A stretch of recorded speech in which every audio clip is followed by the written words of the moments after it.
life doesn't fall apart exactly, but instead it quietly changes shape and takes you with it. It's March 2000. I'm sitting in my first doctoral seminar, Group Dynamics and Organizational Behavior. The lights are humming, and the room smells like a combination of dry erase marker and burnt coffee. My professor's voice is buzzing in the background as he walks us through a slide deck on stress, adaptation, and change. I am half paying attention and half somewhere else until he says, when people experience change, they instinctively lean on objects, tangible and symbolic, for support. My brain immediately starts to travel back in time 2 years prior.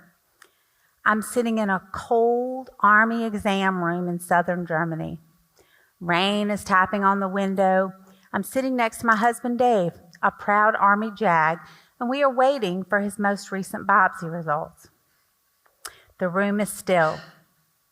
Our doctor, who's also our friend, walks in with his head down. Dave turns to him and says, "Okay, Pete, what's the verdict?" Pete slowly looks up and says, "Brother, it is not good. You have advanced stage melanoma." I hear it, but I can't absorb it. My brain is in complete chaos. What did he just say? I must have misunderstood. That can't be right. Then I turn to Pete and say, "Okay, what's next?"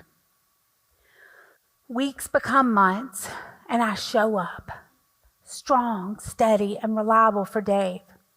But underneath, I am a disaster. It's not just Dave's diagnosis that shattered me. It was also our plan, our schedule, the life we had mapped out together. I didn't realize it then, but that plan was more than just a plan. It was my compass. It was my identity. It was my leaned on object. And when it disappeared, so did I. Now fast forward back to that classroom again. It's 2 years later, and I finally understand. That lecture isn't just theory. It's an autobiography. It's me. We all lean on something, whether we realize it or not. And when that object disappears, we feel sad.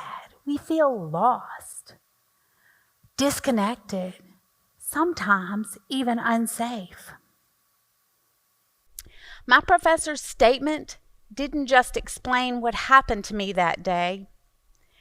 It also became the foundation for what would be my life's work. In times of change, our greatest strength is what we lean on for support. Think of these leaned on objects like the symbols, the rituals, even the roles that we instinctively cling to in times of change. We've seen this in films. Maybe some of you remember Milton and his red swingline stapler from the movie Office Space. Milton is never without that red stapler. Or maybe Wilson, the volleyball in the movie Castaway. As it turns out, being stranded on a desert island is at least manageable if you have a friend who happens to be a volleyball. These are both leaned on objects. They're stand-ins for something certain, something empowering, something deeply personal. When I lost my life's plan, I lost my leaned on object. After Dave passed, I had another realization. We don't just lose leaned on objects once. We lose them over and over again throughout our lives. It wasn't until I understood that this behavior was part of our biology that I could begin to move forward. This realization didn't just help me heal. It also helped me think about this theory from a bigger perspective. Is this something that is universally part of our instinct? Is this something that is traceable? Is this something we can study? After years of research, reflection, and teaching, I also noticed a pattern. In times of change, people instinctively look for objects to lean on. So, if the pattern was true, then that raised a question in my mind. How then do we define a new leaned on object when the old one disappears? And that question led me to develop something called strength anchors. Strength anchors are the actions we take to regain stability when we experience change, or the how we define a new leaned on object when we need it the most. Strength anchor number 1, connection. In 2020, a nurse in a New York City hospital created something called Hope Huddles. At the end of each shift, the hospital staff would come together just for a minute, and they would share a positive moment from their day. It was simple, but it spread across other hospitals and other systems. These shared moments became their new leaned-on object. And connection isn't soft, it's neurological. Oxytocin, the hormone released in the brain during positive social interaction, can reduce anxiety and build trust. So encourage your team to identify even small moments for connection when they're experiencing change. The second strength anchor, opportunity. A UK-based publishing house was acquired by a large global firm. The founder was also an avid art collector, and he wanted to give each employee a parting gift. He invited them to choose a piece of art from his private collection. Some chose valuable, some chose symbolic, but all of them walked away with something that gave them meaning. Meaning that would bridge the gap from the past to the uncertain future. Opportunity doesn't have to be big, it just has to be meaningful. Meaning activates the neural pathways in our brain that help us feel safe and calm the body's response to stress. So the next time your team is in a transition, offer them a way to find meaning. Strength anchor number 3, choice.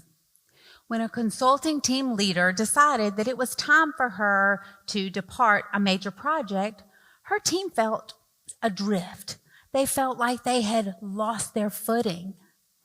But before she left, she defined 3 pathways forward, and then she told them to choose. That one act changed everything. They felt influence and control. And neuroscience backs this up. When we feel choice, our brain rewires, we adapt, we recover faster. Even small choices like what to work on or how to respond can restore that need for balance. So next time your world shifts, don't say, "Am I strong enough?" or "Can I bounce back?" Instead, say, "What am I leaning on? And is it strong enough to carry me forward?" Remember, in times of change, our greatest strength is what we lean on for support. And now we have our strength anchors, connection, opportunity, and choice to define that support. Remember, this is part of our biology. It's how we are hardwired to survive. So the next time your world becomes unstable, Build what's next.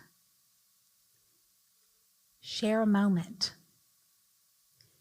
Offer meaning or create choice.